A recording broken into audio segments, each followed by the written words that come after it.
उत्तर प्रदेश के मुख्यमंत्री योगी आदित्यनाथ ने मुजफ्फरनगर में जनसभा को संबोधित करते हुए कानून व्यवस्था, विकास और रोजगार को सरकार की प्राथमिकता बताया। उन्होंने कहा कि प्रदेश में जीरो टॉलरेंस नीति के तहत अपराध और माफिया पर सख्ती से कार्रवाई की जा रही है और बेटियों व व्यापारियों की सुरक्षा सुनिश्चित की गई है। मुख्यमंत्री ने युवाओं के लिए रोजगार के अवसर बढ़ाने और किसानों के हित में चलाई जा रही योजनाओं का भी जिक्र किया। साथ ही समाज से जाति के आधार पर बंटने से बचने और एकजुट होकर आगे बढ़ने की अपील की। उन्होंने कहा कि उत्तर प्रदेश अब विकास और सुशासन की राह पर तेजी से आगे बढ़ रहा है। बहनों और भाइयों,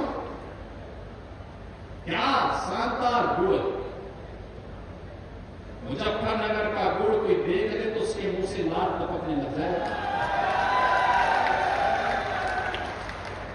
किसान का परिश्रम है, अन्नदाता किसानों का परिश्रम और उनका पुरुषार्थ है जो खेत में मिठास गन्ने के माध्यम से पैदा करती है। और ये मेरा सौभाग्य है, बहनों और भाइयों, 2002 से लेकर 2017 तक यानी 17 वर्षों में कुल 2,14,000 करोड़ रुपए का गन्ना मूल्य हुआ था और हमारी सरकार ने 9 वर्ष में 3,16,000 करोड़ रुपए से अधिक का गन्ना मूल्य का भुगतान किया। यानी आधे समय में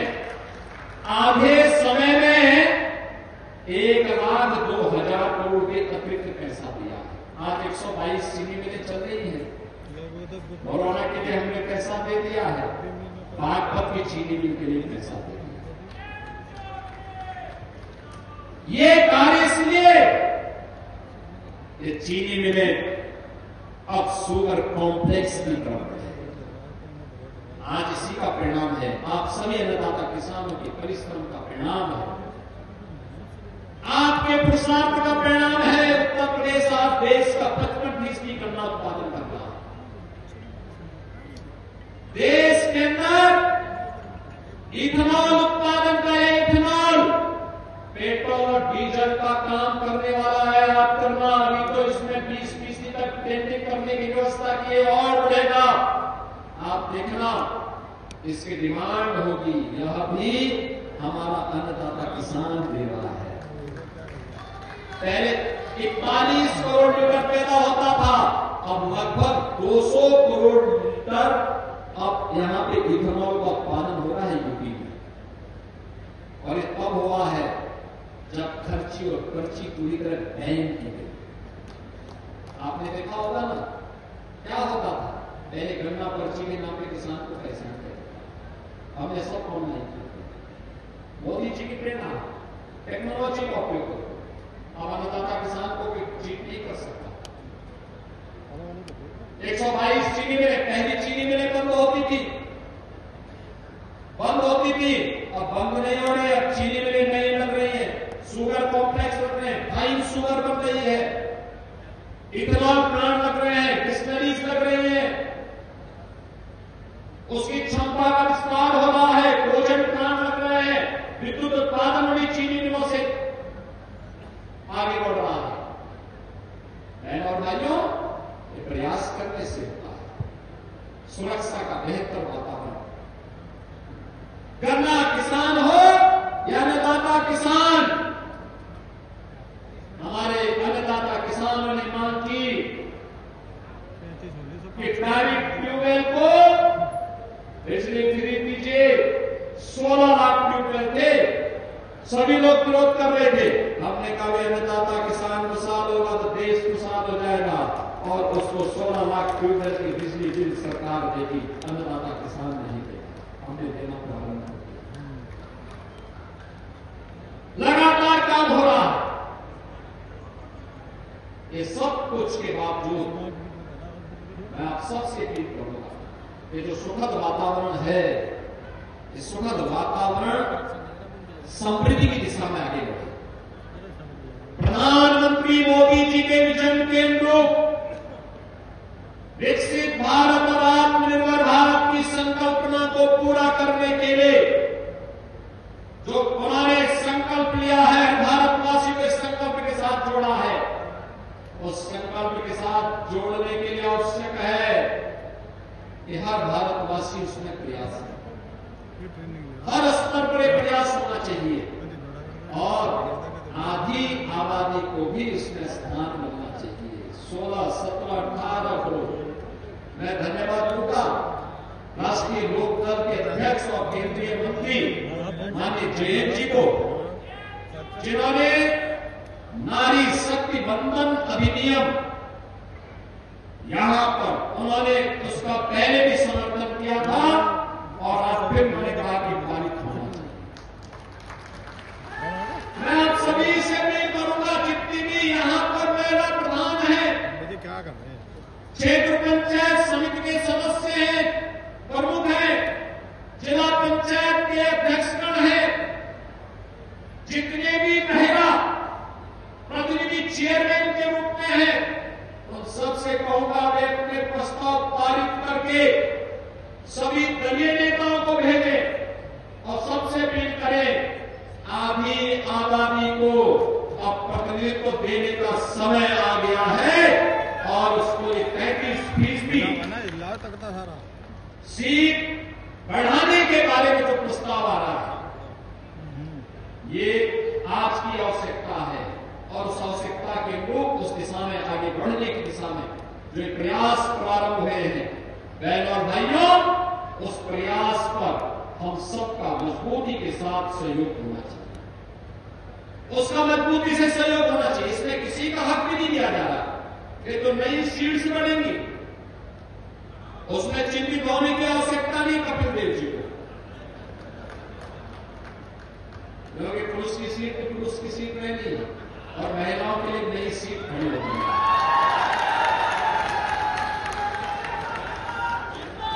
हर एक जगह एक नया नेतृत्व मिलना चाहिए और ये देखने को मिला है, जहां महिला प्रतिनिधि जीती हैं, उन्होंने कुछ क्षेत्रों में विशेष काम किया, शिक्षा के लिए, स्वास्थ्य के लिए, महिला स्वास्थ्य के लिए अच्छा प्रयास किया है, वहां पर स्वच्छता के कार्यक्रम को आगे बढ़ाने के लिए अच्छा प्रयास किया, महिलाओं को स्वावलंबन की तरफ कैसे आगे बढ़ाना है, इस दिशा में प्रयास प्रारंभ किया है। और बहनों भाइयों, जब समाज मिलकर के आगे बढ़ता है, दुनिया की कोई ताकत आपके राह में बाधक नहीं बन सकती, कोई आपके राह में बाधक नहीं बन सकती। और समय आ गया है कि नया भारत विरासत का भी सम्मान करता है और विकास के कार्यक्रमों के माध्यम से नौजवानों के जीवन में परिवर्तन करके उसको रोजगार के साथ जोड़ने का काम करता है। आप देखो ना, आपने डबल इंजन की सरकार बनाई, हमने 9 लाख नौजवानों को सरकारी नौकरी दी, कोई भाई भतीजावाद नहीं, कोई पैसा नहीं, कोई सिफारिश नहीं, हर जनपद के नौजवान को नौकरी मिल रही है। हमने सुरक्षा देकर के प्रदेश में निवेश अनुकूल माहौल बनाया है। परिणाम क्या है? एमएसएमई उद्योग में 3 करोड़ से अधिक नौजवानों को, 3 करोड़ से अधिक लोगों को रोजगार मिल गया है, नया निवेश हुआ है। अब आप देख रहे होंगे जेवर में एशिया का जो सबसे बड़ा एयरपोर्ट है उसका उद्घाटन हो गया, उसका उद्घाटन हो गया, रैपिड रेल प्रारंभ हो गई है, 12 लेन का एक्सप्रेस वे भी आगे बढ़ चुका है, पूरा चल रहा है, बड़े बड़े निवेश यहां पर हो रहे हैं, फिल्म सिटी बन रही है, फिल्म सिटी, यह भी यहां के नौजवानों के लिए एक नया अवसर है। यहां पे नए सिरे से लोगों को एक नया प्लेटफॉर्म मिलेगा कार्य करने के लिए और उस पर हमें आगे बढ़ने की आवश्यकता है। और इसीलिए मैं आप सबसे अपील करूंगा, जब ये सारे अवसर मिल रहे हैं, बड़े निवेश हो रहे हैं और लाखों नौजवानों को नौकरी और रोजगार की गारंटी मिल रही है, तो हमें जाति और पाति में घटना नहीं है। याद रखना, हम जब भी बटे थे तो तभी कटे थे। आज गंगा प्रसाद से मुक्त है, उपद्रव से मुक्त उत्तर प्रदेश है, माफिया मुक्त है, गुंडा मुक्त है, दंगा मुक्त है, कर्फ्यू मुक्त है। और अब उपद्रव नहीं बल्कि उत्सव हमारी उत्सव। आप देखेगा कावड़ यात्रा क्या धूम धड़ाके के साथ निकलनी है, हरिद्वार से लेकर के यहां पे ओगरनाथ मंदिर तक हो या फिर हमारे अन्य पवित्र सभी शिवालयों तक करोड़ों की संख्या में, क्या यूपी, क्या हरियाणा, क्या राजस्थान, क्या पंजाब, क्या दिल्ली और अन्य राज्यों के भी भारी संख्या में श्रद्धालु आकर के पूरी यात्रा में सहभागी बनता है। मैंने यहां पर देखा है कावड़ यात्रा के दौरान, आप देखते हो कि हर बार मैं पुष्प वर्षा करने के लिए आता हूं। पहले पुष्प वर्षा नहीं होने देते थे, पहले रोकते थे, बैरियर लगाते थे, प्रतिबंध लगाते थे। हमने कहा नहीं, प्रतिबंध नहीं होगा, पुष्प वर्षा होगी, पुष्प वर्षा। अभी कपिल देव जी मुझे समझा रहे थे कि शिव की मूर्ति है। मैंने कहा भाई शिव जी की मूर्ति है, शिव चौक भी यही है। विधायक आप हैं, मुझे बताना पड़ रहा है कि शिव चौक है। यानी विधायक कौन है, मुझे बताना पड़ा उनको कि शिव चौक यही है। क्योंकि अब उनका ध्यान तो नगर निगम और रोडवेज की बस स्टेशन की तरफ चला गया। पहला भाइयों, विकास और विरासत की इस यात्रा को एनडीए शानदार तरीके से आगे बढ़ाएगा, मजबूती के साथ, बिना रुके, बिना डिगे, बिना झुके।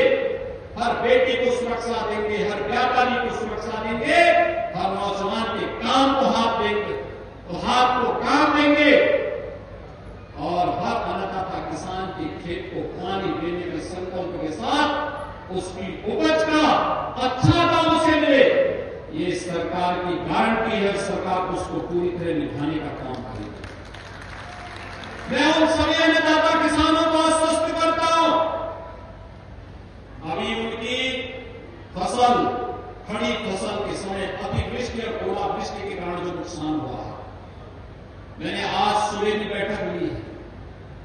इससे पहले भी मैं 2-3 बैठक ले चुका हूं, सर्वे की रिपोर्ट मंगा चुका हूं। कुछ जिलों की बाकी है। मैंने कहा प्रधानमंत्री किसान बीमा योजना से तो पैसा मिलेगा ही मिलेगा, लेकिन साथ साथ आपदा राहत से भी अतिरिक्त सहायता उन किसानों को मिलनी चाहिए, अन्नदाता किसान को मिलना चाहिए। उसकी मेहनत अंतिम समय में अतिवृष्टि और ओलावृष्टि के कारण नुकसान हुआ है। पश्चिम में काफी ज्यादा नुकसान हुआ है, मध्य यूपी और पश्चिमी यूपी में बहुत ज्यादा नुकसान हुआ है, और उसमें सरकार अपने अन्नदाता किसानों के साथ खड़ी है, हमेशा आपके साथ खड़ी रहेगी। मैं आप सबको इस बारे में फिर से आश्वस्त करता हूं। बहनों और भाइयों, आप परिश्रम करिए, मेहनत करिए, हर अन्नदाता किसान को, हर श्रमिक को हम सम्मान देंगे, हर बेटी की सुरक्षा हम करेंगे, हर बहन की सुरक्षा की गारंटी देंगे, हर नौजवान के हाथ को काम और रोजगार उपलब्ध करवाने का काम सरकार कराएगी। आज यहां पे जो रोजगार मेला लगा है, 25,000 नौजवानों के लिए रजिस्ट्रेशन की व्यवस्था हमने तो सिंबॉलिक प्लस लोगों को दिया है। क्या उनकी चेहरे पे चमक थी, बेटियां आ रही थी, ज्यादा खुश हो रही थी, क्योंकि मैं देख रहा था नौजवान आ रहा था तो अभी इस बात पर ज्यादा घमंड कर रहा था कि बाप की कमाई पे हमें, अभी हम बाप की कमाई पे वो काम करता है, लेकिन बेटियां खुश हो गई कि पिता पर अब बोझ नहीं पड़ता। बेटी हमेशा अच्छा सोचती है, और इसीलिए हम लोगों ने कहा, यूपी पुलिस में जब भर्ती की बात आई तो हमने कहा 20-20 की सीटें बढ़ा दो बेटी। आप सोचो 17 के पहले कुल 10,000 महिला निष्कारणीय थी और आज है 44,000। ये 44,000 बेटियां जब निकलती है सड़कों पर तो अच्छे सौदों को मैदान छोड़ करके भागना पड़ता है। और हम लोगों ने कहा है माफिया की जगह तो केवल मिट्टी में होगी। बेटी की सुरक्षा के साथ खिलवाड़ करने वाले के लिए इस धरती माता के पास कोई जगह नहीं होगी। और इसलिए बहनों और भाइयों, हम सब आगे बढ़े मजबूती के साथ। जो रोजगार के अवसर आए हैं, जिनको रोजगार मिल रहा है, नौकरी की गारंटी मिल रही है, वे शान से अपना सर्टिफिकेट लेंगे। जो बचेंगे फिर से मौका आएगा, ढेर सारे अवसर मिलेंगे। और हम लोगों ने तो आपको सीएम युवा भी दिया है। अभी नई बजट में नई स्कीम की भी घोषणाएं हुई हैं। नए तरीके से इसको आगे बढ़ाने का काम कर रहे हैं। मैं एक बार फिर से जिन नौजवानों को यहां पर आज जिनका रजिस्ट्रेशन हुआ है, मैं जब जा रहा था 11,000 नौजवानों को रोजगार उस समय रजिस्ट्रेशन करवाया था और चेहरे पे चमक थी। इनमें से जिन लोगों को आज नियुक्ति पत्र मिलेगा उन सबको बधाई देता हूं, अपनी बधाई देता हूं। एमपी के भी 125 वर्ष होने होंगे और उस समय के आयोजन के साथ जुड़ने के लिए नए कार्यक्रम हम लोगों के बने। अपने महापुरुषों को सम्मान मिलना चाहिए। और मैं इसीलिए आप सबसे कहना चाहूंगा, महापुरुषों को जातीय कम दायरे के कम दायरे में मत मानिए। याद करना, यह देश गुलाम कब हुआ था जब हमने जातीय तंग दायरे में महापुरुषों को बांधने का पाप किया था। आप मुझे बताइए, भगत सिंह कोतवाल, उन्होंने देश की आजादी के लिए प्रथम स्वतंत्र समय में जो संघर्ष किया था, क्या किसी जाति के लिए? देश की आजादी के लिए, देश की आजादी के लिए। जो लोग मुजफ्फरनगर में शहीद हुए, अपने परिवार के लिए नहीं, देश के लिए, देश के लिए, देश के लिए। महारानी लक्ष्मीबाई, महाराणा प्रताप, छत्रपति शिवाजी महाराज, गुरु गोविंद सिंह जी महाराज, क्या इन्होंने किसी जाति के लिए लड़े थे? नहीं, देश के लिए लड़े थे, धर्म के लिए लड़े थे, स्वदेश और स्वधर्म के लिए लड़े। अपना सब बलिदान किया। चौधरी साहब ने भी सबके कल्याण की बात की, उन्होंने किसान की बात की, उन्होंने गांव की बात की, उन्होंने श्रमिकों की बात की, उन्होंने युवाओं की बात की, उन्होंने खेत और खलिहान की बात की। उन्होंने जाति की बात नहीं की, जाति की बात नहीं की। बहनों और भाइयों, ये बड़प्पन है और उन महापुरुषों के प्रति कृतज्ञता ज्ञापित करना हम सबका दायित्व बनता है। चौधरी चरण सिंह जी, चौधरी जैन चौधरी जी के ग्रैंडफादर हैं, कोई संदेह नहीं। लेकिन जितना रिस्पेक्ट वे करते होंगे उससे ज्यादा रिस्पेक्ट हम सबका दायित्व बनता है, हम सब करें। क्योंकि महापुरुषों के प्रेरणा ही हम सबको आगे बढ़ाएगी। अपनी परंपरा के प्रति कृतज्ञता ज्ञापित करना हमें नई दिशा में आगे बढ़ाता है। और इसीलिए मैं आप सबसे अपील करूंगा, महापुरुषों को जातीय तत्व दायरे में कैद करने का कोई पाप न हो। ये महापुरुष समाज के हैं, देश के मार्गदर्शक हैं, राष्ट्र नायक हैं। राष्ट्र नायक की जाति नहीं होती, राष्ट्र नायक देश को दिशा देने वाला होता है, देश को दिशा देने वाला होता है। युवा प्रेरणा लेता है। भारत का सैनिक जब सीमाओं पर लड़ता है तो जाति नहीं देखता, वह देश देखता है। अगर कोई दुश्मन देश की सीमाओं में झांकने का प्रयास करता है उसका काम तमाम कर देता है। भारत का जवान वो हर जाति का। हम सेना के मुद्दे पर राजनीति नहीं होनी चाहिए। कुछ क्षेत्र ऐसे हैं जिसको हमें छोड़ना चाहिए, कहां पर देश को सर्वोपरि हमेशा मानना चाहिए। देश रहेगा तो हम सब रहेंगे। और बहनों और भाइयों, आज उसी भाव के साथ मैं मुजफ्फरनगर में आया हूं। विकास भी होगा, रोजगार भी होगा, और कल तो बाबा साहब भीमराव अम्बेडकर जी की पावन जयंती का कार्यक्रम भी है। आप याद करिए, हमारी सरकार ने भी हाल ही में तय किया है, सामाजिक न्याय से जुड़े हुए महापुरुष, भारत के संविधान के शिल्पी बाबा साहब भीमराव अम्बेडकर, सदगुरु रविदास जी महाराज, महर्षि वाल्मीकि जी महाराज, संत गाडगे जी महाराज, महान सामाजिक न्याय के उद्रेता ज्योतिबा फुले जी महाराज, इन सभी महापुरुषों की मूर्तियां जहां पे सार्वजनिक स्थानों पर होंगी और बाउंड्री वाल अगर नहीं होगी,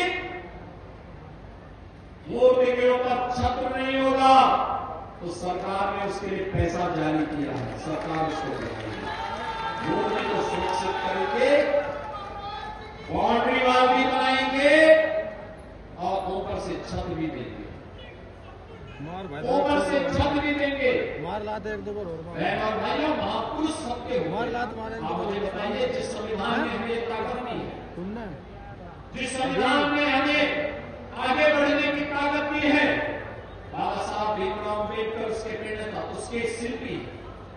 क्या उन्होंने किसी जाति के लिए दिया? नहीं, पूरे समाज के लिए दिया, पूरे समाज के लिए। और इसलिए महापुरुषों को तंग दायरे में हमें देखना चाहिए। उनके प्रति सम्मान का भाव हो, कृतज्ञता का भाव हो, उसको आगे बढ़ाने के लिए, क्योंकि वही संविधान आपको नौकरी की भी और रोजगार की भी गारंटी दे रहा है, आपको आगे बढ़ने की प्रेरणा दे रहा है। वही संविधान गौरव के साथ आपको आगे बढ़ने के लिए भी एक नई दिशा दे रहा है। और बहनों और भाइयों, आज मैं आप सबसे अपील करने के लिए आया हूं। मुजफ्फरनगर की धरती बहुत विस्तार हो गया मुजफ्फरनगर, और हमने कपिल देव जी से कहा है, जल्दी से प्रस्ताव तैयार करिए। अब ये नगर पालिका परिषद से नगर निगम बनने की दिशा में इसको आगे बढ़ाना चाहिए।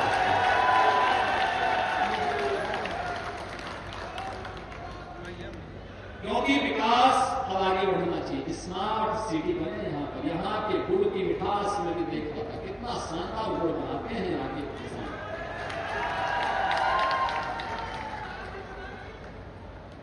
और कितना अच्छा यहाँ पर इनोवेशन भी होता है। हमारे किसान नेता यहाँ पर उन्होंने कहा कि ईंधन की कमी है, तो देश के प्रति मेरी भी तो जिम्मेदारी है। उन्होंने गोबर गैस प्लांट के माध्यम से ईंधन की आपूर्ति प्रारंभ की है। इन परियोजनाओं का साक्षी बन रहे मुजफ्फरनगर के मेरे सभी उपस्थित बहन और भाइयों, मैं इस पावन धरा को कोटि कोटि नमन करते हुए भारत के अन्नदाता किसानों के मसीहा के रूप में, जिन्होंने किसानों की बात को भारत की, देश की सरकारों के एजेंडे का हिस्सा बनाया, ऐसे भारत के पूर्व प्रधानमंत्री भारत रत्न चौधरी चरण सिंह जी की स्मृतियों को भी नमन करता हूं। बहनों और भाइयों, ये धरा प्रेरणा की धरा है, ये धरा पौराणिक धरा है। जीवन के रहस्य क्या हैं? महाराज सुखदेव ने इसी धरा पर महर्षि, उस समय महर्षि सुखदेव सुखदेव जी ने राजा परीक्षित को जीवन के उस सत्य से अवगत करा करके मुक्ति के मार्ग पर चलने की एक नई प्रेरणा दी थी। इसलिए सुख तीर्थ आज भी भागवत तीर्थ के रूप में हम सब के लिए हमेशा से वंदनीय रहा है, वरणीय रहा है। और जब भी आवश्यकता पड़ी यहां के अन्नदाता किसानों ने, यहां के नौजवानों ने, यहां की माताओं बहनों ने हमेशा देश के लिए अपना सब कुछ निछावर करने के लिए कभी पीछे नहीं हटे, लगातार उसके सामने कार्य करने के लिए आगे बढ़े। और ये मेरा सौभाग्य है कि मुझे सुख तीर्थ की इस पावन धरा में भारत रत्न चौधरी चरण सिंह जी की कर्म भूमि की इस पावन धरा में चौधरी अजीत सिंह जी की कर्म भूमि की पावन धरा में आज यहां पे लोग माता अहिल्याबाई होलकर की दिव्य प्रतिमा के विमोचन के कार्यक्रम को भी करने का अवसर प्राप्त हुआ। बहनों और भाइयों, लोग माता अहिल्याबाई होलकर गत वर्ष आदरणीय प्रधानमंत्री जी की प्रेरणा से पूरे देश में लोक माता के प्रति 350वीं जन्म जयंती समारोह को पूरी धूमधाम के साथ पूरे देश के अंदर मनाया गया था। हर गांव में, हर क्षेत्र पंचायत में, हर जनपद में, हर संस्था में। और तब केंद्र और राज्य सरकार ने तय किया था लोग माता अहिल्याबाई होलकर की स्मृतियों को जीवंत बनाए रखने के लिए श्रमजीवी महिला छात्रावासों का निर्माण करेंगे। और मुझे बताते हुए प्रसन्नता है, वर्तमान में 14 श्रमजीवी महिला छात्रावास प्रदेश के अंदर निर्माणाधीन है, जो लोक माता अहिल्याबाई होलकर की स्मृति की ओर हम सबका ध्यान आकर्षित करेंगे। जगन्नाथपुरी से लेकर के सोमनाथपुरी तक, काशी विश्वनाथ से लेकर के रामेश्वरम तक भारत की गुलामी के इस कालखंड में मुगल आक्रांताओं से जकड़ी हुई व्यवस्था में भी लोक माता अहिल्याबाई होलकर भारत की विरासत के संरक्षण के लिए पूरी तन्मयता से काम कर रही थी। न्याय और सुशासन का मॉडल कैसे होता है, ये लोक माता अहिल्याबाई होलकर ने भारत को दिया था, उस समय की व्यवस्था को दिया था। वे बांग्ला की शासिका थी, लेकिन पूरे देश के अंदर भारत की विरासत का संरक्षण के लिए लगी थी। आज कल काशी विश्वनाथ का मंदिर है ना, ये भी लोक माता अहिल्याबाई होलकर ने दिया। औरंगजेब ने मंदिर तोड़ा था, अहिल्याबाई होलकर जी, लोक माता अहिल्याबाई होलकर ने बनाया था। ऐसी वर्ण, ऐसी वंदनिया लोक माता अहिल्याबाई के प्रति किसका सिर, कौन ऐसा भारतीय होगा? हर सच्चा भारतीय नमन करता है, उनकी वंदना करता है। और मैं यहाँ के विधायक और यहाँ की नगर पालिका परिषद की चेयरमैन को भी धन्यवाद दूंगा कि हमारे लोक माता के लिए इतना भव्य परिसर और चौक का निर्माण किया है और उनकी कितनी दिव्य और भव्य प्रतिमा स्थापित की है। और भाइयों, लोक माता का जो योगदान है, चौधरी साहब का जो योगदान है, ये योगदान जाति के लिए नहीं है, व्यक्ति के लिए नहीं है, देश के लिए है।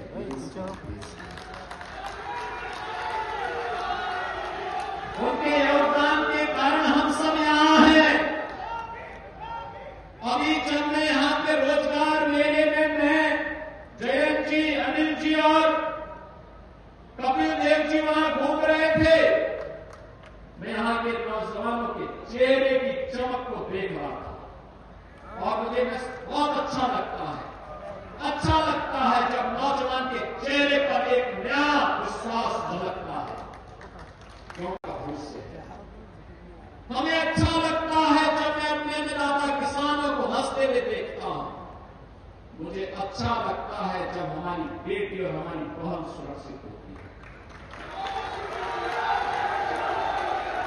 एक विश्वास झलकता है इसमें। ये विश्वास वही विश्वास है जिस विश्वास के दम पर नए भारत के निर्माण को लेकर के प्रधानमंत्री जी आगे बढ़े हैं। आत्मनिर्भर भारत और विकसित भारत के लिए क्या कुछ होना है, जिसमें प्रधानमंत्री जी के विजन को चौधरी जयंत सिंह जी के नेतृत्व में भारत सरकार आगे बढ़ा रही है। हर नौजवान स्किलफुल हो, इमर्जिंग टेक्नोलॉजी के साथ साथ ट्रेडिशनल टेक्नोलॉजी को भी कैसे हम एक साथ लेकर के हर नौजवान के हाथ को काम दे सके, तो मुझे बहुत अच्छा लगा। बहन और भाइयों, आज कितने हजारों की संख्या में जितनी भीड़ यहां है उससे ज्यादा भीड़ अंदर है और इससे दुगनी भीड़ बाहर है।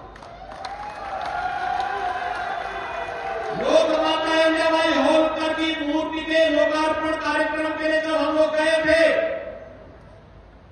तो वहां पर भी मैं देख रहा था हजारों की भीड़ चारों ओर खड़ी थी।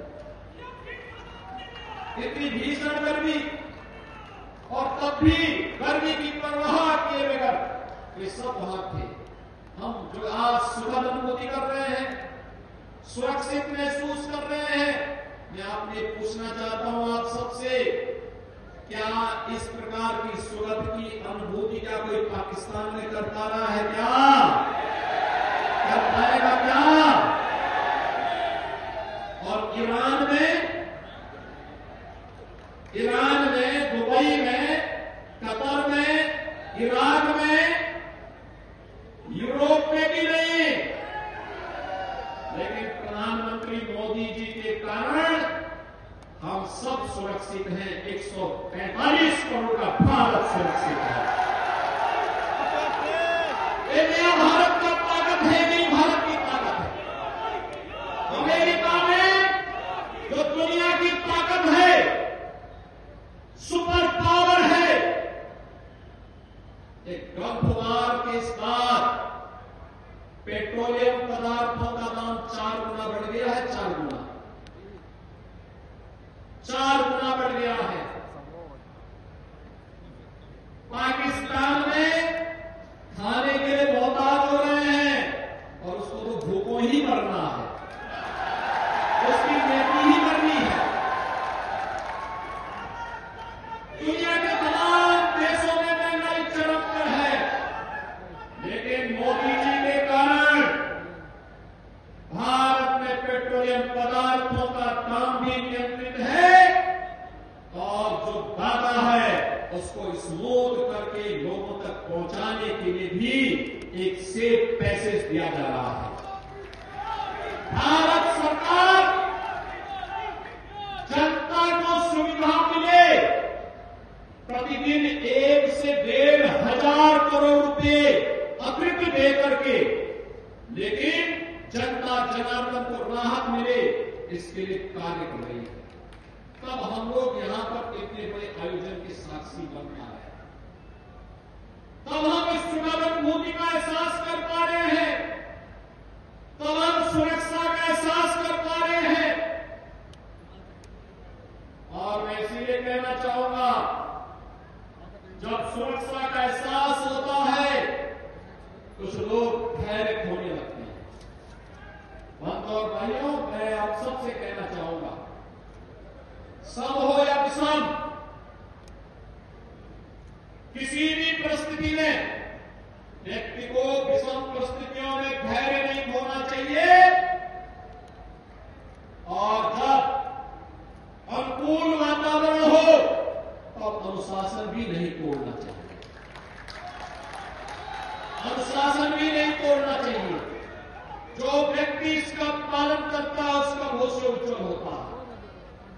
आज जब उत्तर प्रदेश में आपकी डबल इंजन की सरकार, एनडीए की डबल इंजन की सरकार, प्रधानमंत्री मोदी जी के नेतृत्व में, उनके मार्गदर्शन में सुरक्षा का, सुशासन का, सेवा का, इंडस्ट्रियलाइजेशन का एक मॉडल खड़ी कर रही है, बेटी और व्यापारी की सुरक्षा सुनिश्चित कर रही है, नौजवान के लिए नौकरी और रोजगार की गारंटी दे रही है, अन्नदाता किसान के चेहरे पर खुशहाली लाने का काम कर रही है, तब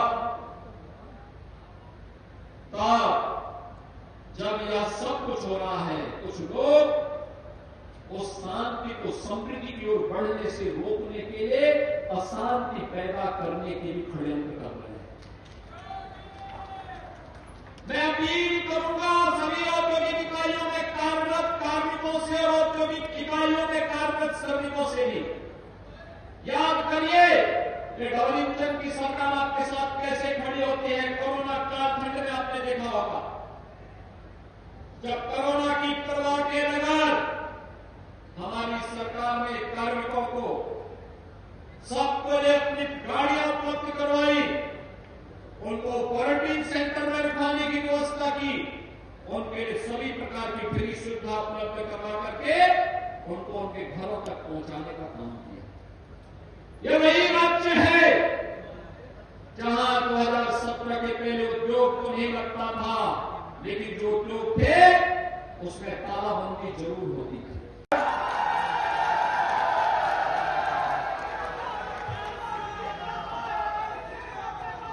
जो लखनऊ में कम और मुजफ्फरनगर में ज्यादा समय देते हैं, ऐसे कपिल देव अग्रवाल जी, प्रभारी मंत्री श्री सोमेंद्र तोमर जी, लोकप्रिय सांसद श्री चंदन चौहान जी, पूर्व केंद्रीय मंत्री श्री संजीव बालियान जी, जिला पंचायत अध्यक्ष डॉक्टर वीरपाल निर्वाल जी, क्षेत्रीय अध्यक्ष श्री सत्येंद्र सिसोदिया जी, लोक दल के क्षेत्रीय अध्यक्ष श्री करणपाल मलिक जी, एनएफसी श्रीमती वंदना वर्मा जी, राष्ट्रीय लोकदल के विधानसभा में नेता श्री राजपाल बलियान जी, माननीय विधायक श्री प्रसन्न चौधरी जी, मदन भैया जी, अशरफ अली जी, नगर पालिका के अध्यक्ष श्रीमती मीनाक्षी स्वरूप जी, श्री सूर्य प्रकाश पाल जी, डॉक्टर सुधीर सैनी जी, श्री संजय राठी जी, पूर्व सांसद सोहनवीर सिंह जी, पूर्व विधायक अशोक कंसल जी, पूर्व विधायक सुरेश पितरिया जी, पूर्व विधायक श्रीमती सुशीला अग्रवाल जी, चेयरमैन सहकारी बैंक श्री रामनाथ सिंह जी, हमारे पूर्व विधायक श्री उमेश मलिक जी, प्रमोद उटवाल जी, विक्रम सैनी जी, राष्ट्रीय लोकदल के पूर्व मंत्री श्री धर्मवीर बालियान जी, पूर्व मंत्री योगराज सिंह जी, प्रदेश महासचिव श्री उमादत्त शर्मा जी, रामनिवास पाल जी, भारतीय जनता पार्टी, राष्ट्रीय लोकदल और एनडीए के हमारे सभी अन्य सहयोगी दलों के पदाधिकारीगण और भारी संख्या में आज के बेटी सुरक्षित नहीं थी, व्यापारी सुरक्षित नहीं था।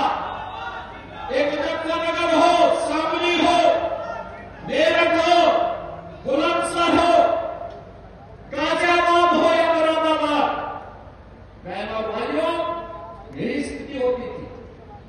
पहचान का संकट हम सबके सामने खड़ा होता था।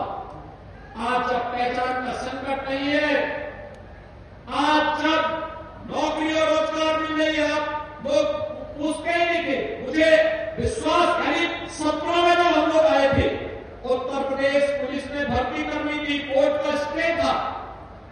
कोर्ट ने जो मानक तय किए थे, जो नियमावली तय करने के लिए कहा था कि आप इसके अनुसार भर्ती करिए, उससे पहले की सरकार नहीं करना चाहती थी, क्योंकि उनको भाई भतीजावाद करना था, उनका अपने लोगों को भरना था। हम लोग आए, मैंने पूछा भाई क्यों नहीं भर्ती हो रही? मुझे बताया गया कोर्ट ने कुछ आदेश किया। मैंने कहा जो कोर्ट ने आदेश किया युवाओं के हित में तो करो, उसको लागू करो। मैंने कहा कितनी भर्ती हो सकती है? उन्होंने कहा हमारे पास ट्रेनिंग की केवल 3000 की क्षमता है। आप सोचो 2017 में 3000 और अभी गत वर्ष हमने जो भर्ती की है 60,244। ये सभी 60,000 युवा यूपी का, जिसमें सर्वाधिक मुजफ्फरनगर और बागपत का नौजवान है। ये उत्तर प्रदेश के ही सेंटर में ट्रेनिंग ले रहा है और 20 तारीख को उनकी ट्रेनिंग पूरी हो रही है। 20 तारीख के बाद वो अभी पुलिस का बिल्ला लगा करके यूपी पुलिस का पार्ट बन करके अपनी ड्यूटी देगा थानों में। बेटी भी और नौजवान भी। ये है ताकत। जहां 3000 नौजवानों के लिए ट्रेनिंग नहीं हो पाती थी, वहां 60,000 नौजवान एक साथ ट्रेनिंग ले रहे हैं। और भाइयों, ये अभाजक प्रयास किया गया। और मैं इसीलिए कहना चाहूंगा, औद्योगिक अशांति पैदा करने वाले लोगों से सावधान रहे। मैं सभी उद्यमियों से भी इस कार्य में अपील करूंगा, वे श्रमिकों के साथ, कार्मिकों के साथ सीधे संवाद करें।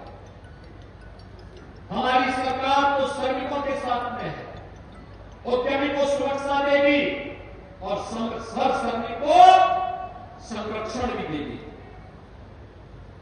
उनका उचित मानदेय देगी। हमने ऑलरेडी गत वर्ष ही कारपोरेशन गठित कर दिया है और गठित कारपोरेशन के माध्यम से इसी महीने उसकी सिफारिश लागू होने वाली है, जिसमें हमारा सफाई कर्मचारी हो, आउटसोर्स में काम करने वाला कोई भी नौजवान, उसको न्यूनतम मानदेय की गारंटी होगी। उसको जो गारंटी सरकार देगी उतना पैसा उसके अकाउंट में जाएगा। कोई मिलीकर उसके हक पे डकैती डालने का काम नहीं कर सकता।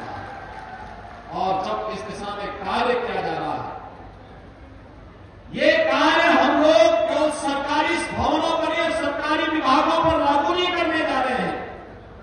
अगले कदम के रूप में हम हर औद्योगिक संस्थान को भी उसके साथ जोड़ना चाहते हैं।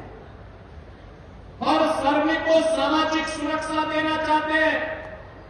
हमने भी शिक्षकों को, शिक्षा मित्रों को, अनुदेशकों को, रसोइयों को, आंगनबाड़ी और आशा वर्कर को भी 5 लाख की कैशलेस सुविधा उपलब्ध करवाई है। 5 लाख की।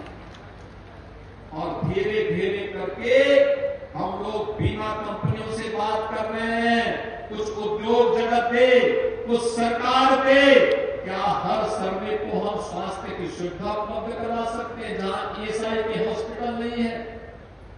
ईपीएफ की गारंटी देने की व्यवस्था करने की दिशा में आगे बढ़ रहे हैं।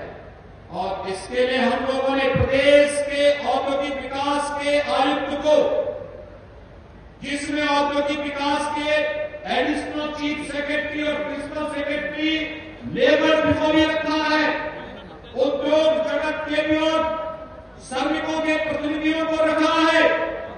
ये सभी लोग तत्काल इन कार्यक्रमों को आगे बढ़ाए।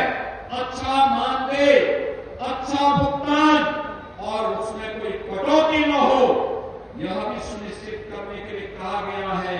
तो औद्योगिक अशांति पैदा करने वालों से उससे सावधान रहिए, उनको सफल मत होने दीजिए। एक अपील मैं हम सबसे करना चाहूंगा और दूसरा मैं आप सबसे कहना चाहूंगा, बहनों और भाइयों, आज यहां पर हम लोगों ने यहां के विकास के लिए जो योजनाएं की गई योजनाओं को लेकर के 951 करोड़ रुपए की परियोजनाओं का भी आज हम लोगों ने यहाँ पे लोकार्पण शिलान्यास किया है। मुजफ्फरनगर से जुड़ी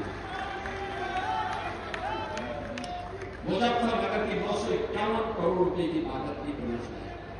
बहनों और भाइयों, ये योजनाएं, इसमें centre of innovation, incubation and training यानी CIIT जैसे योजनाओं के लिए भी अब यहाँ पे अत्याधुनिक ट्रेनिंग की सुविधा यहाँ उपलब्ध होगी, नौजवानों के लिए उपलब्ध होगी। AI के बारे में, रोबोटिक के बारे में, ड्रोन टेक्नोलॉजी के बारे में, 3D प्रिंटिंग के बारे में यहाँ का नौजवान भी जानेगा। आप ज्यादातर जानते हैं, लेकिन स्मार्टफोन तक ही जानते हैं। इंडस्ट्री के लिए कैसे उपयोग करना है इसके बारे में भी जानेंगे तो आपको देश और दुनिया में आपकी कितनी डिमांड होगी, काम आपको मिलना, अच्छा काम मिलेगा। इस सब को लेकर के आज नए प्रयास प्रारंभ है, लगातार प्रयास में है। और ये जो सुखद अनुभूति हमारे पास हो, ये जो विकास के लिए पैसा आ रहा है, ये कार्यक्रम हो रहे हैं, ये कार्यक्रम इसलिए हो रहे हैं, अभी आपने कहा अभी 23 दिसंबर 2026 में किसानों को ये सुविधा देंगे, फिर से अवसर मिलेंगे। धैर्य के साथ ये लगातार इस दिशा में आगे बढ़े, सरकार उनके साथ में होगी। ये जो 951 करोड़ रुपए की परियोजनाएं आज मुजफ्फरनगर को प्राप्त हो रही है, इसके लिए मैं पूरे मुजफ्फरनगर वासियों को, मंच में उपस्थित अपने सभी माननीय जनप्रतिनिधियों को, जिनके परिश्रम और पुरुषार्थ से ये योजनाएं आपके जनपद में आ पाई हैं, उन सबको मैं बधाई देता हूं। उनको हृदय से बधाई देते हुए पूरे मुजफ्फरनगर वासियों का अभिनंदन करता हूं कि योजना आपको मिली है और विकास के लिए सरकार कभी भी आपको निराश नहीं होने देगी। इस विश्वास के साथ मैं आज के इस अवसर पर एक बार फिर से आप सभी के प्रति अपनी शुभकामनाएं देता हूं। बाबा साहब भीमराव अम्बेडकर की पावन जयंती की पूर्व संध्या पर आयोजित आज के इस कार्यक्रम के अवसर पर बाबा साहब भीमराव अम्बेडकर की स्मृतियों को भी नमन करते हुए मैं विनम्र श्रद्धांजलि अर्पित करता हूं। धन्यवाद। जय हिंद, जय जय श्री राम, जय जय श्री राम। दो तीन फोटो है कि उनको ऊपर आने दो, जो बेटी है उनको आने दो।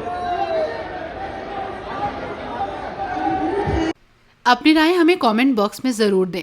ऐसे ही लेटेस्ट अपडेट्स के लिए हमारे चैनल रॉयल बुलेटिन को लाइक, शेयर और सब्सक्राइब करना ना भूलें।